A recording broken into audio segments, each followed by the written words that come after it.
అంబర్పేట్ బొడ్రాయి భూమి పూజ ఈ రోజు ఉదయం 6 గంటలకు వేద పండితులతో జరపబడింది। ఈ కార్యక్రమానికి మాజీ రాజ్యసభ సభ్యులు వి హనుమంతరావు, దుర్గాప్రసాద్ రెడ్డి, పంచాల జ్ఞానేశ్వర్ గౌడ్, లక్ష్మణ్ గౌడ్, వై శంకర్ గౌడ్, శ్రీనివాస్ ముదిరాజ్, గిరిధర్ గౌడ్, మల్లికార్జున్ గౌడ్, రంగంపల్లి రాజు, శ్రీధర్ గౌడ్, సుధాకర్, కిషోర్ మరియు ఇతర కమిటీ సభ్యులు పాల్గొన్నారు।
ఈ రోజు అంబర్పేట్ దేవస్థాన సేవా సమితి ఆధ్వర్యంలో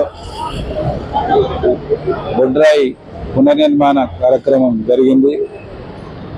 పాత బొడ్రాయి మరి ఫ్లైఓవర్ కింద రావడం, దానికి మరి అంబర్పేట్ ప్రజలంతా కూడా సమావేశమై మరి అది అక్కడ ఫ్లైఓవర్ కింద ఉండొద్దనే ఉద్దేశంతో మరి ఇక్కడ పక్కన స్థలంలోనే మన ఈరోజు పునఃప్రతిష్ఠ కార్యక్రమం జరిగింది. దానికి పెద్దలు హనుమంతరావు గారు అలాగే కమిటీ మెంబర్స్ అందరూ కూడా రావడం జరిగింది. ఈరోజు భూమి పూజ శంకుస్థాపన జరిగింది. 18, 19, 20, 21 ఈ 4 రోజులు కూడా పెద్ద పండుగ. అంబర్పేట్ ప్రజలందరికీ కూడా నేను కోరేది ఏమంటే 18, 19, 20 నాడు మాత్రం ప్రతిష్టా కార్యక్రమం ఉంటుంది కాబట్టి ప్రతి ఒక్కరు కూడా వచ్చేసి మరి అమ్మవారి ఆశీర్వాదం పొంది, అలాగే 21 రోజు దేవస్థానం అమ్మవారికి ఒడిబియ్యము బోనాలు సమర్పించాల్సిందిగా కోరుతా ఉన్నాము. ఎందుకంటే ఇది బొడ్రాయి పండుగ, ఇది గ్రామ దేవత. గ్రామంలో అందరూ కూడా సుభిక్ష ఉండాలి, అంత మంచిగా కావాలంటే మరి అందరూ కూడా కంపల్సరీగా మరి ఒడిబియ్యం బోనాలు మరి ఆ రోజు సమర్పించాల్సిందిగా అంబర్పేట ప్రజలను కోరుతా ఉన్నారు. దేవ సమితి నిర్వహిస్తున్నటువంటి నూతన బొడ్రాయి పండుగ ఘనంగా జరగాలని ఈ రోజు శంకుస్థాపన కూడా భూమి పూజ జరిగింది. 18, 19, 20, 21 తారీఖు మహిళలు పెద్ద ఎత్తున అమ్మ బొడ్రాయి పోతలింగానకు బోనము సమర్పించి మీ వంతు అందరూ కూడా ఓడిబియ్యం పోసుకొని ఆడపడుచులకు, ప్రత్యేకంగా ఆడపడుచులకు ఊరి పొలమేర పోకుండా ఇక్కడనే ఉండి 3 రోజుల పాటు మన పండుగ ఘనంగా జరుపుకోవాలని పిలుపునిస్తున్నాము. అంబర్పేటలో జరుగుతున్నటువంటి ఏ కార్యక్రమం అయినా కూడా దేవస్థాన సేవా సమితి తరపుననే ఈ యొక్క కార్యక్రమాలు చేపడుతున్నాము. అదేవిధంగా బొడ్రాయి పండుగ అంటే చిన్న పెద్ద తేడా లేకుండా అందరూ కూడా ఒక తాటిపై వచ్చేసి ఈ యొక్క బొడ్రాయి పండుగను ఘనంగా నిర్వహించుకోవాలని మనవి చేస్తున్నాను. అదే 21వ తారీఖు అందరూ కూడా బలిగంపతో పాటు అన్ని కార్యక్రమాలు కూడా ఉంటుంది. బైండ్ల వారిచ్చే బలిగంప, చాకరి వారిచ్చే బలిగంప కార్యక్రమాలు ఉంటున్నాయి. పరిబాటలో అందరూ కూడా 21 కుల సంఘాల నుంచి ఈ యొక్క బొడ్రాయి పండుగ నిర్వహించడానికి అంబర్పేట దేవస్థాన సేవా సమితి ఎల్లవేళలా బోనాల పండుగ ఎట్లనైతే చేస్తున్నామో అదే విధంగా పెద్ద ఎత్తున కూడా అన్నదాన కార్యక్రమం ఉంటుంది. అన్నదాన కార్యక్రమం ప్రత్యేకత ఏంటంటే మేకపోతులతోని సమర్పించినటువంటి మాంసంతోనే అన్నదాన కార్యక్రమం ఉంటుంది. కావున మీ వంతు ఏదైనా ఉంటే భక్తులు ఇచ్చేసి ఇక్కడ కౌంటర్లు ఏర్పాటు చేస్తాము. మీ యొక్క కృషి వల్ల మేము ఈ కార్యక్రమాలు చేస్తున్నాము. మీరు విరాళాలు ఇవ్వాలనుకుంటే ఇక్కడ ఉన్నటువంటి ఆలయ కమిటీ సిబ్బందిని కలిసి విరాళాలు ఇచ్చి రసీదు పొందవలసిందిగా కోరుతున్నాం. ఈ యొక్క కార్యక్రమాలు అంబర్పేటలో ఉన్నటువంటి అందరూ కూడా ప్రముఖులు అందరూ మీకు తోసినటువంటి విరాళాలు ఇచ్చి మాకు సహకరిస్తారని మనవి చేసుకుంటున్నాం.